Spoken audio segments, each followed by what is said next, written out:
Be me, Emma, 27, working in marketing coordination for a tech startup. I've got opinions on dating, lots of them. My friends Jess and Alexa and I dissect male behavior like it's a part-time job. Why didn't he text back for 3 hours? What did he mean when he said he had fun? Men are so confusing, they never just communicate directly. We've had this conversation 100 times over mimosas and avocado toast. I've been on dating apps for years. I get matches constantly. It's not bragging, it's just reality. But finding someone who's actually worth my time? That's the hard part. Guys are either way too eager, boring, or way too aloof, playing games. It's exhausting trying to decode what they want. So when my brother Jake invited me on a trip to Portugal with his friends, I figured why not? I needed content for my Instagram anyway, and Jake had been bugging me to meet his crew for months. Jake's 32, a software engineer, and genuinely one of the good ones.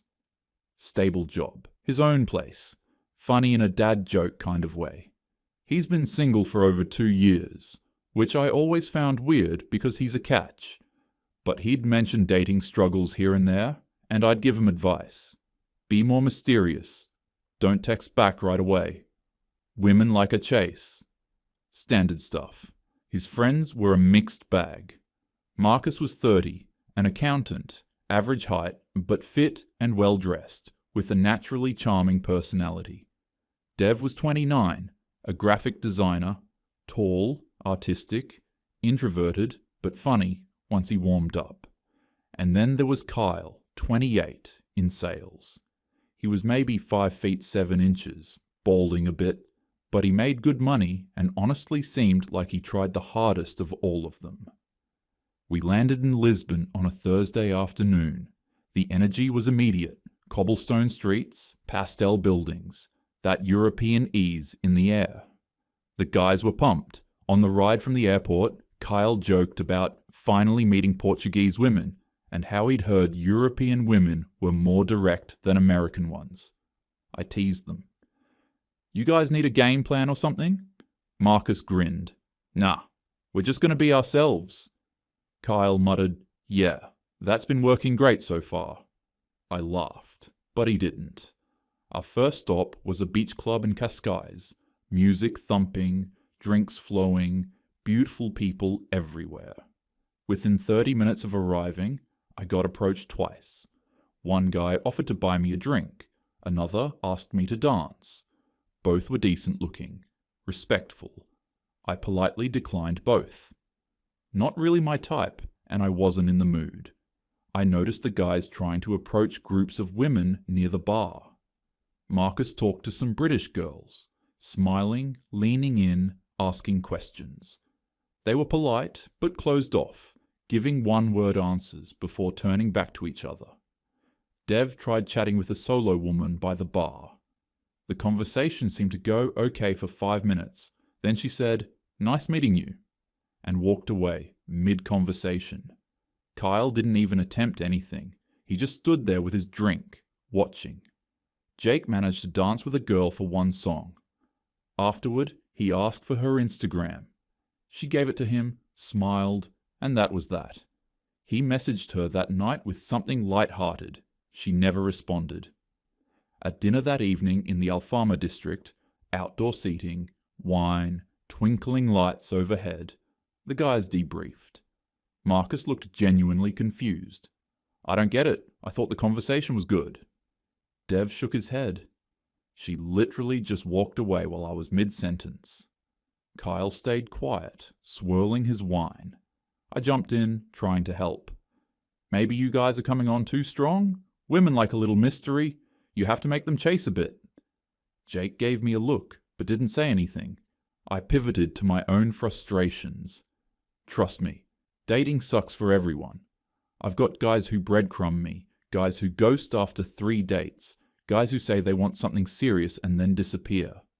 Marcus raised an eyebrow. But you've still got, 10 active matches right now? I shrugged. Quality over quantity. He didn't respond, just took another sip of wine. Later that night, back at the Airbnb, We were all sprawled out, scrolling on our phones. I was swiping through Hinge, getting match after match. I showed the guys a message some dude sent me. "Hey, beautiful, you look like you could ruin my life." "Wink face," they laughed. Dev said, "That's so cringe." Then Kyle turned his phone toward me. Check this out. His Hinge was open. 3 active conversations. One was clearly a bot asking him to follow her on Instagram. One hadn't responded in 4 days. The third had replied, "Ha," to his question and nothing else. "I've been on here for 6 months, he said flatly. I blinked. "Seriously?" He nodded. I looked at his profile. The photos were fine. Nothing amazing, but nothing bad either. His bio was normal. Love hiking, trying new restaurants, and pretending I'm good at golf. Looking for someone who laughs at bad jokes. "Maybe you need better photos," I suggested, handing his phone back. He just looked at me, then put his phone away. I told myself it was probably just his approach or something. The night ended, and I fell asleep feeling confident about the trip. It was going to be fun. We headed south to Lagos the next day, a beach town with ridiculous cliffs and turquoise water. The vibe was more relaxed, more party-oriented. We booked a boat party for the afternoon. DJ, unlimited drinks, swimming stops. It was exactly the kind of thing that should have been fun and easy. I got asked to dance within 20 minutes by a German guy with a man bun. We chatted for a bit. He was traveling solo, into photography, kind of pretentious but harmless. An Australian group nearby invited me to join them for a photo op by the edge of the boat. I was having a blast. The guys? Invisible. Marcus tried talking to a group of American girls sunbathing on the deck. They were polite. "Oh, cool." "Yeah, totally." But their body language was closed. They didn't ask him anything back. After a few minutes, he gave up and walked away. Dev attempted to join a conversation near the bar. A couple of women were talking about travel plans, and he chimed in with a story about backpacking through Southeast Asia. One of them smiled politely and then turned her back to him, continuing the conversation as if he wasn't there. Kyle didn't even try. He just drank and swam alone. At one point, a woman approached me and asked, "Is your friend Jake single?" I perked up. "Yeah." "He's great. You should talk to him." I introduced them. She was friendly. Asked him what he did for work. He said, "Software engineer." She said, "Cool." And after 10 minutes of polite small talk, she excused herself and went back to her friends. Jake's face fell. I thought maybe she was just shy, or not in the right headspace. It happens. The next day, we took a group surf lesson. The instructor was tall, tattooed, stupidly attractive in that effortless surfer way.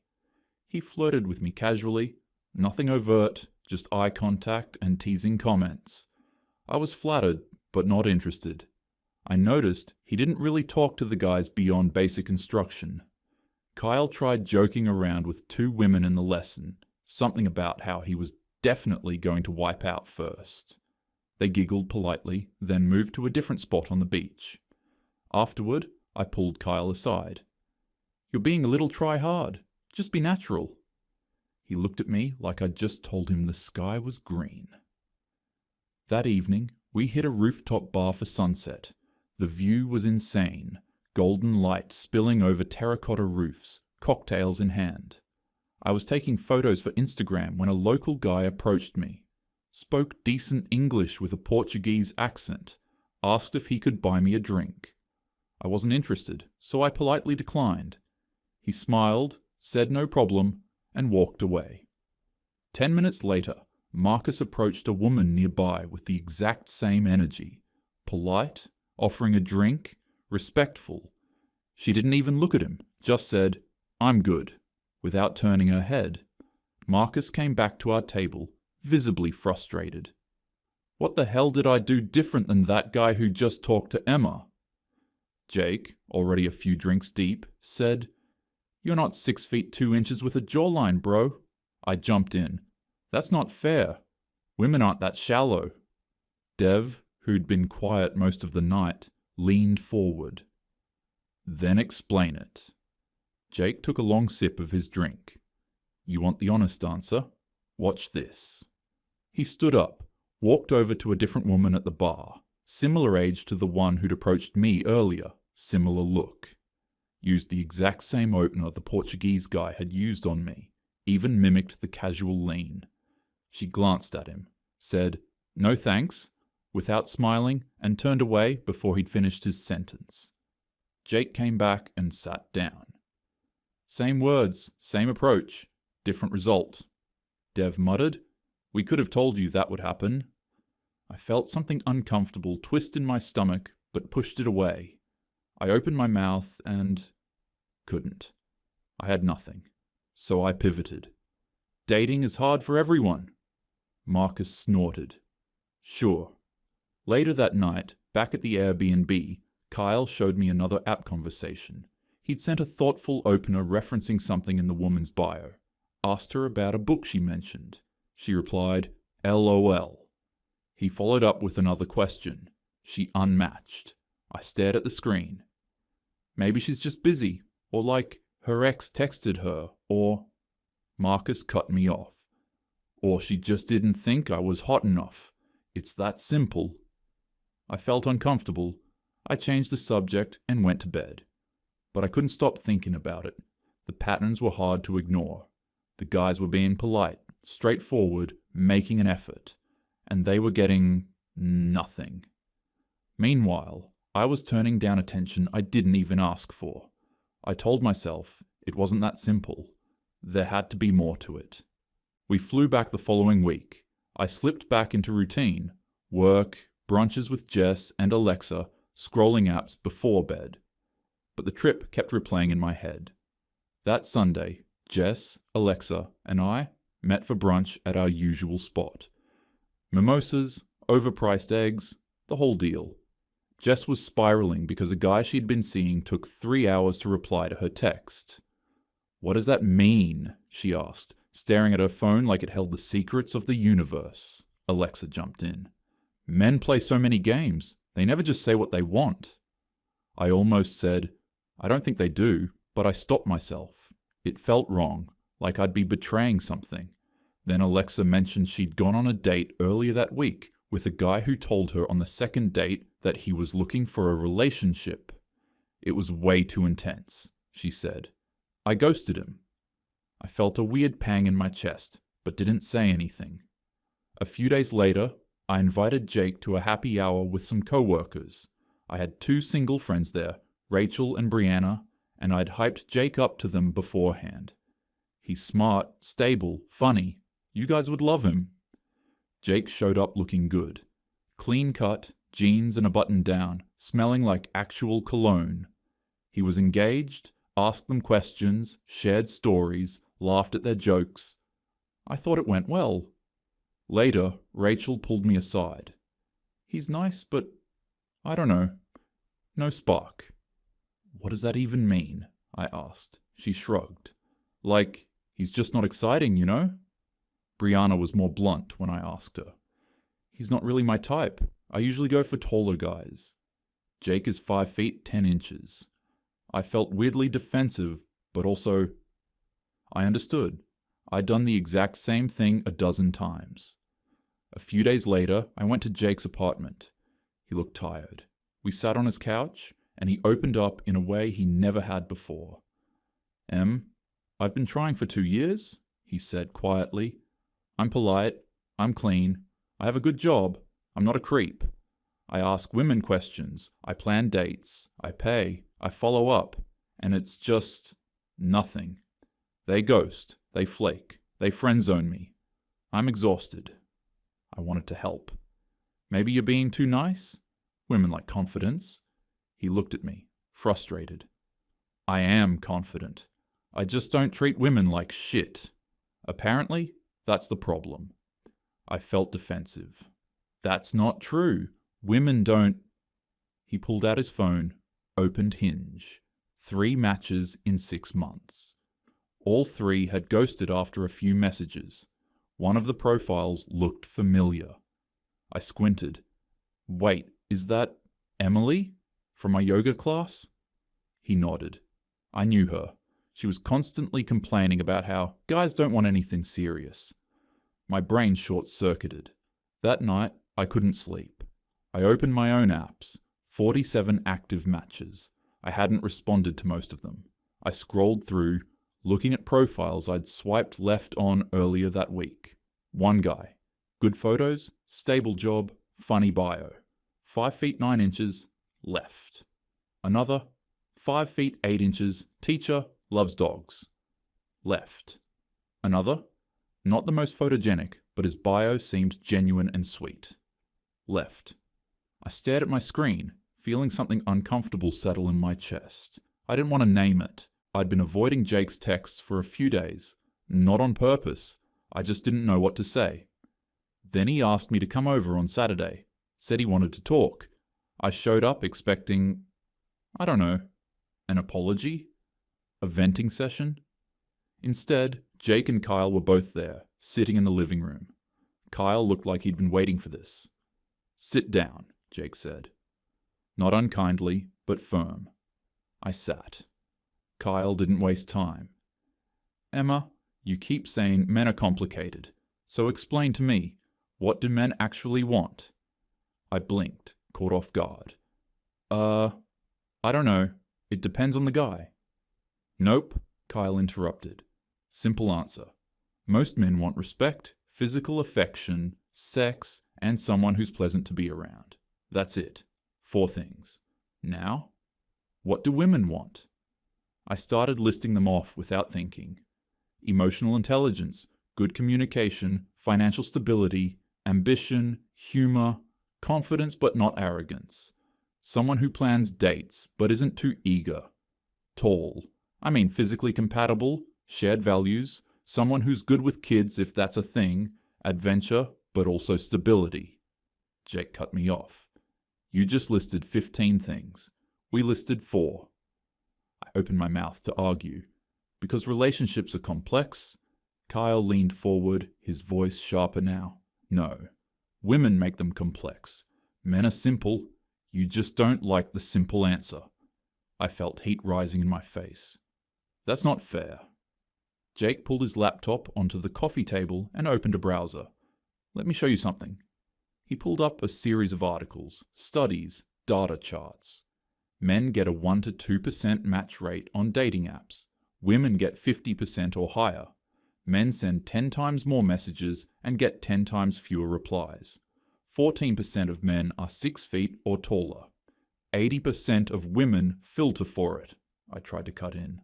Those are just stats. Individual experiences vary. Kyle wasn't having it. Do they? How many guys under 5 feet 9 inches have you dated? I froze. That's not... I don't filter by height. I just... You don't need to filter, Jake said, his voice softer now. You swipe left instinctively. How many guys who make less than you? Kyle pulled out his phone. Let me show you something. He opened his messages and scrolled. This is Sarah. We talked for 3 weeks. She said she loved that I was genuine and sweet.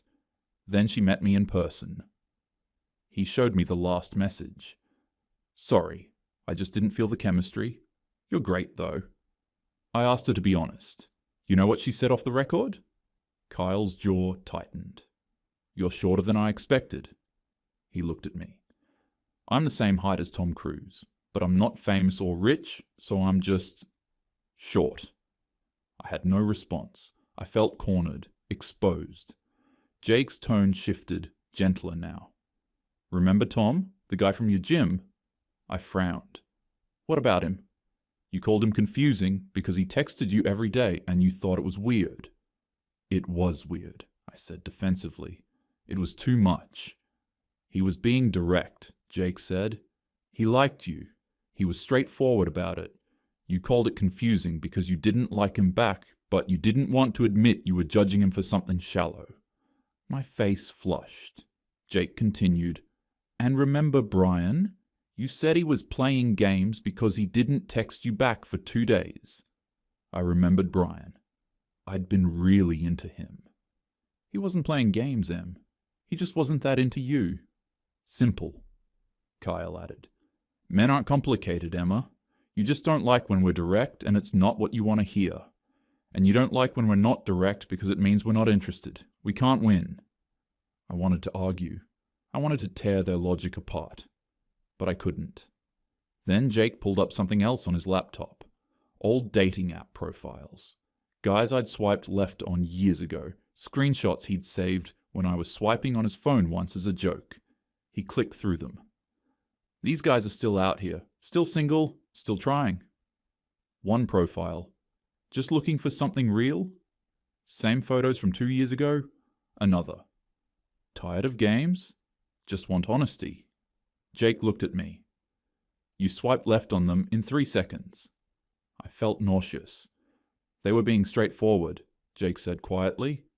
They told you exactly what they wanted, and you dismissed them because they weren't tall enough, or hot enough, or exciting enough. Men aren't complicated. You just don't want to hear the truth when it's inconvenient.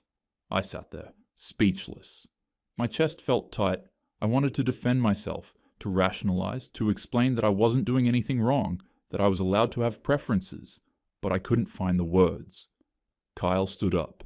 I'm done pretending this is a mystery. It's not. He left the room. Jake looked at me, and for the first time, I saw how tired he was. How much it had all worn him down. I'm not saying you're a bad person, Em, he said, but stop saying men are complicated when we're really not. I nodded, numb. I left shortly after, drove home in silence, sat in my car in the parking lot for 20 minutes. I spent the next few days in a fog. I couldn't stop thinking about the conversation, replaying Jake's words, Kyle's frustration, the data on the screen. I opened my journal one night and tried to write it out. Maybe they have a point, but it's not like I'm doing anything wrong. I'm allowed to have preferences. Everyone has preferences. It's not my fault men have it harder. That's just biology? Society? I didn't create the system. I stared at the words. They felt hollow. The next Sunday, I met Jess and Alexa for brunch again. I tried to bring it up carefully. Do you guys think maybe men aren't actually that complicated? I asked. Like, maybe they're pretty straightforward and we just... Jess cut me off. Girl, no. Men are absolutely complicated. They say one thing and mean another all the time. I hesitated. But what if we're the ones saying one thing and meaning another? Like when we say we want honesty, but then we call a guy clingy when he's direct about liking us? Alexa looked at me like I'd grown a second head. Are you okay? You sound like you're internalizing misogyny or something. I laughed it off and changed the subject, but inside, I felt it. The distance. I couldn't talk to them about this. They wouldn't get it. A few days later, I met Jake for coffee. I apologized for being dismissive before. I get it now, I said quietly. Kind of. I don't know what to do with it, but I get it. Jake nodded. You don't have to do anything with it. Just stop saying men are complicated when we're really not. I nodded, then softer. It's just hard because if I admit that, then I have to admit I'm part of the problem. And I don't want to be. Jake looked at me with something like sympathy. Yeah, that's the thing, isn't it? That night, I was back on my apps, swiping absent-mindedly. A profile came up. Dave, 29. Teacher. Loves hiking, cooking, and bad puns. Looking for something real. 5 feet, 8 inches. His photos were decent. His smile was genuine. His bio was straightforward. No games, no mystery. I hovered over his profile. I thought about Jake, about Kyle, about the guys still trying, still putting themselves out there, still getting nothing. I swiped left, then I stared at my phone, guilt twisting in my stomach. I almost reopened the app to find him again. I didn't. I locked my phone and sat there in the silence, the discomfort settling over me like a weight I couldn't shake. I knew. I finally knew. Maybe I misunderstood men my whole life.